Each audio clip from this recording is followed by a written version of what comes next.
नमस्कार, माझं नाव टित्तल पाटील. माझी काल 16 जानेवारी 2025 रोजी डिलिव्हरी झाली. मला मुलगी झाली. ही आमची सेकंड जनरेशन आहे डॉक्टर बेडेकरांकडची. माझ्या वेळेला डॉक्टर विजय बेडेकर होते. आज डॉक्टर महेश बेडेकरांनी ही डिलिव्हरी केलेली आहे. आणि मी फार आनंदाने सांगेन की या हॉस्पिटलसारखी बेस्ट ट्रीटमेंट कुठेही नाही मिळू शकत. ही माझी आई जी विजय बेडेकरांच्या वेळेला इथे ॲडमिट होती. बाबा हां, तर तू नमस्कार कर. नमस्कार. ही माझी मुलगी. हिची पण उत्तम प्रकारे झाली आहे डिलिव्हरी इथे. आम्हाला कुठल्याही प्रकारचे इथे त्रास नाही वाटत आहे. सगळं यांचे जेवण खाण सगळं उत्तम आहे. आम्हाला सगळं आवडतं. तुमच्या वेळेचा फीडबॅक द्या. तेव्हाच माझ्या वेळेचाच माझा अनुभव आहे की मी त्यावेळेला जेवलेली फार उत्तम होतं. कोण होतं तेव्हा? डॉक्टर कोण? डॉक्टर विजय बेडेकर होते. तेव्हा कशी होती, म्हणजे इकडचं जे होतं सगळा स्टाफ स्टाफ वगैरे पण छान सुंदर होता. staff. आणि अजूनही ज्या वेळेला 83ला माझ्या मुलीचा जन्म झाला त्यावेळेचा सुद्धा स्टाफ अजून आहे काही इथे. त्यामुळे आम्हाला बरं वाटतं. खूप आनंद आहे की एवढी वर्ष इथे तो स्टाफ राहिला याचा.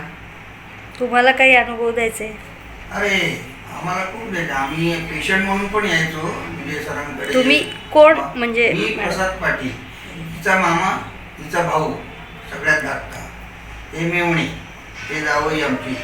आणि आम्ही ठाण्यात 74ला आलो तेव्हापासून आम्ही विजय आणि इवाना बेडेकरांकडेच. काही ताप आला, कसलंही काही झालं, लागलं कुठलं कशाला, सगळ्या गोष्टीला आम्ही इकडे जायचो. आणि बिनधास्तमध्ये यांच्याकडे काही विचार न करता औषधं घेऊन जायचो. आजपर्यंत आमचा अनुभव खूप चांगला आहे. असंच आता पुढची पिढी पण, ही तिसरी पिढी येतात, महेश आणि आनंद यांनी पण आई आजोबा आणि बाबांचा वारसा चालवायला घेतलेला आहे. त्याबद्दल खूप खूप धन्यवाद. तुमचा कुठला एखादा किस्सा? माझे किस्से भरपूर आहेत, काय सांगायचं. एखादा सांगा. चिंगळला ऍडमिट केलेलं. माझा मुलगा इकडचाच आहे. माझ्या मुलाचा जन्म विजय बेडेकरांकडे झालेला. आणि तो साधारण 2.5-3 वर्षाचा असताना डोक्यात सर्दी जाऊन तो बेशुद्ध पडला होता रात्री 12-12:30 वाजता. ताटच्या ताट झाला होता.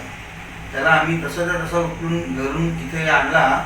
आणि आपल्या विजय सरांच्या बाबांनी, वाना बेडेकरांनी त्याला 2 मिनिटात उठवला. म्हणजे नाकात नळी घालून ते काही डोक्यातनं सर्दी वगैरे काढली त्याची. आणि मुलाला इकडच्या इकडे उठवला. मग त्यांनी आम्हाला सांगितलं की रात्रभर इथेच राहा. आणि मग दुसऱ्या दिवशी सकाळी सोडलं. पण खूप चांगले अनुभव, बरेच अनुभव आहेत तसे. एवढ्यावर ठीक आहे आत्ता. दुसरं काही बोलायचं आहे तुम्हाला? मला काय बोलायचं? Thank you so much.